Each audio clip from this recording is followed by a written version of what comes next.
Mother Teresa and institute of computer education में आपका स्वागत है। पिछले सेशन में हमने पब्लिक फोल्डर्स की सहायता से डेटा को शेयर करना सीखा। आइए इस सेशन में हम जानकारी लेते हैं कि किस प्रकार हम ड्राइव्स के साथ भी डेटा शेयर कर सकते हैं। आसानी से हम ड्राइव्स को ही शेयर कर सकते हैं और डायरेक्टली ड्राइव्स का डेटा हम एक्सेस कर सकते हैं एक कंप्यूटर से दूसरे कंप्यूटर की तरफ। तो आइए अब हम इसकी जानकारी लेते हैं कि किस प्रकार हम एक कंप्यूटर की ड्राइव को दूसरे कंप्यूटर में शेयरिंग एंड नेटवर्क सेटिंग्स के साथ एक्सेस कर सकते हैं। इसके लिए सबसे पहले ज़रूरी है कि आपके दोनों कंप्यूटर नेटवर्क में जुड़े हुए हों। जैसे मेरे पास एक लैपटॉप और दूसरा डेस्कटॉप जुड़ा हुआ है। अब मैं डेस्कटॉप वाले पीसी का एक ड्राइव शेयर करूंगा और जिसको मैं लैपटॉप में एक्सेस करूंगा। आइए इसकी जानकारी लेते हैं। अब मेरे पास यहाँ पे फाइल एक्सप्लोरर की विंडो खुली हुई है और दो कंप्यूटर मेरे पास अटैच हैं नेटवर्क के माध्यम से, डेस्कटॉप पीसी और लैपटॉप। मेरा जो दूसरा कंप्यूटर डेस्कटॉप है, मैं इसको यहाँ क्लिक करता हूँ तो आप देखेंगे यहाँ पे केवल यूजर्स का फोल्डर ही अवेलेबल है।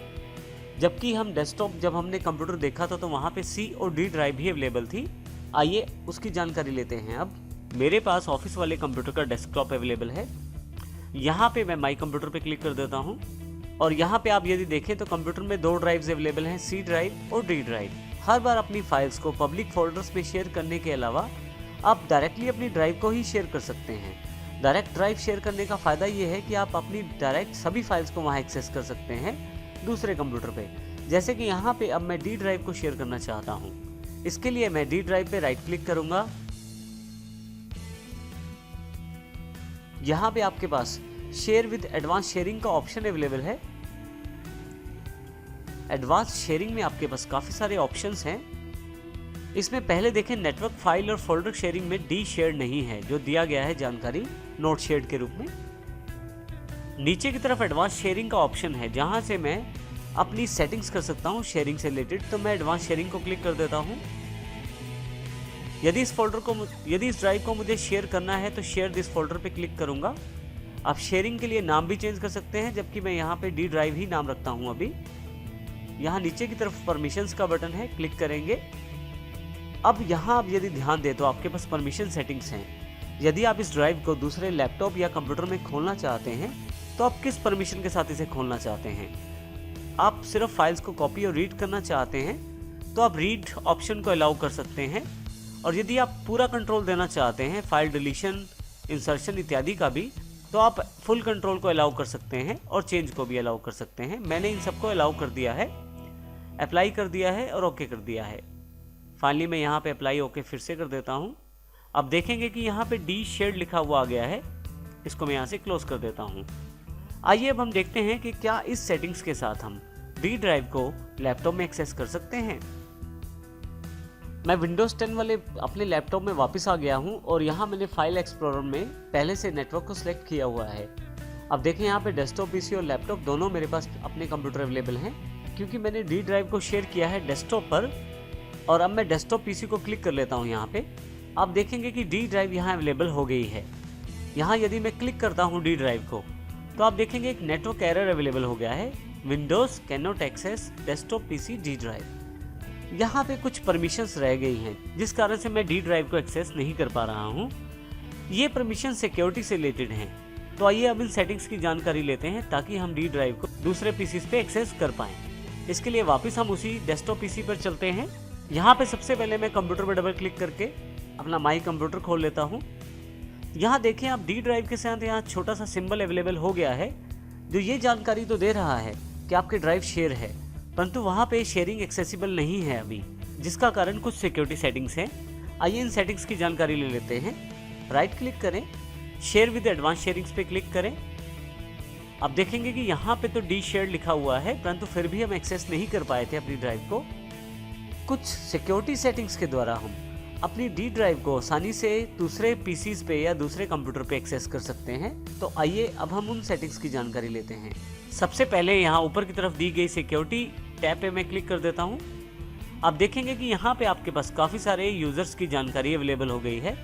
ऑथेंटिकेटेड यूज़र्स हैं, सिस्टम है, एडमिनिस्ट्रेटर्स हैं और यूज़र्स हैं। यहाँ पे मैं चाहता हूँ कि कोई भी जो मेरे नेटवर्क पे है वो मेरी डी ड्राइव को शेयर कर पाए।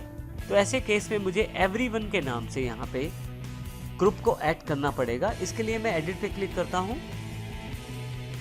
ऐड पे क्लिक करता हूँ और यहाँ पे मैं एवरीवन टाइप कर देता हूँ। फाइनली इसे ओके कर देता हूँ। एवरीवन को सिलेक्ट करके आप जो कंट्रोल देना चाहते हैं वो कंट्रोल यहाँ से एक्सेस कर सकते हैं। जैसे कि आप राइट करने की परमिशन देना चाहते हैं फाइल्स में, रीड की, या सिर्फ देखने और एग्जीक्यूट करने की। और यदि आप पूरा कंट्रोल देना चाहते हैं दूसरे पीसी पे तो आप फुल कंट्रोल भी सिलेक्ट कर सकते हैं। यहाँ पे अप्लाई और ओके कर लेता हूँ। यहाँ से मैं आप देखेंगे एक छोटा सा प्रोसेस यहाँ पे शुरू हो गया है, सेटिंग सिक्योरिटी इन्फॉर्मेशन। यहाँ पे काफ़ी सारी सिक्योरिटी इन्फॉर्मेशन को सेटअप किया जा रहा है। कुछ समय पश्चात ये डायलॉग बॉक्स अपने आप यहाँ से हट जाएगा और आपकी सेटिंग सारी सेव हो जाएंगी अपने पीसी पे। जैसे ही ये बॉक्स हटेगा आपके पास, आप देखेंगे कि जो डी ड्राइव है उसकी सिक्योरिटी सेटिंग्स अप्लाई हो चुकी हैं। आइए अब हम देखते हैं कि क्या दूसरे कंप्यूटर में इस डी ड्राइव को एक्सेस कर सकते हैं हम। मैं विंडोज़ 10 वाले लैपटॉप में आ गया हूँ और यहाँ से मैं फाइल एक्सप्लोरर को क्लिक कर देता हूँ, नेटवर्क पे क्लिक करता हूँ, डेस्कटॉप पीसी और डी ड्राइव पे क्लिक कर देता हूँ। आप देखेंगे अब की बार जब आप डी ड्राइव पे क्लिक करते हैं तो डी ड्राइव का सारा डेटा यहाँ पे अवेलेबल हो जाता है, जहाँ से आसानी से मैं डेटा एक्सेस कर सकता हूँ किसी भी सिस्टम पे, क्योंकि अब सिक्योरिटी सेटिंग्स सेव हो चुकी हैं। इस कारण से मैं डी ड्राइव को दूसरे कंप्यूटर या दूसरे लैपटॉप पे एक्सेस कर सकता हूँ। यहाँ ये समझना ज़रूरी है कि सभी सिस्टम नेटवर्क से जुड़े होने चाहिए और सब में नेटवर्क और शेयरिंग की जो सेटिंग्स है वो की जा चुकी हो। तो आइए डेली वर्कआउट फोल्डर पे देखते हैं। यहाँ पे डेली वर्कआउट डिटेल्स के नाम से एक फाइल है, यहाँ से मैं इसे कॉपी कर लेता हूँ और अपने डेस्कटॉप पे पेस्ट कर देता हूँ। इसके अतिरिक्त इमेज 23 के नाम से एक फाइल है, इसको कॉपी यहाँ से करके मैं डी के डेली वर्कआउट फोल्डर में मैं पेस्ट कर देता हूँ। अब फिर से हम डेस्कटॉप पीसी पे जाके देखेंगे कि क्या ये फाइल मेरे पास डी ड्राइव में डेली वर्कआउट फोल्डर में अवेलेबल हुई है या नहीं हुई। देखिए यहाँ पे डेस्कटॉप पीसी मेरे सामने है विंडोज 7 ऑपरेटिंग के सिस्टम के साथ। डी ड्राइव को मैं ओपन कर लेता हूँ डबल क्लिक के साथ। यहाँ पे मैं डेली वर्कआउट फोल्डर को खोलता हूँ तो यदि आप यहाँ पे देखें तो वो फाइल यहाँ अवेलेबल हो गई है। तो इस प्रकार आप बिना किसी पेन ड्राइव, सीडी, डीवीडी या किसी और माध्यम के डायरेक्टली नेटवर्क से डेटा शेयर कर सकते हैं। नेटवर्क से आप ड्राइव्स भी शेयर कर सकते हैं, जिससे आसानी से आप पूरी एक्सेसिबिलिटी के साथ एक कंप्यूटर के फाइल फोल्डर को दूसरे कंप्यूटर में आसानी से प्रयोग कर सकते हैं।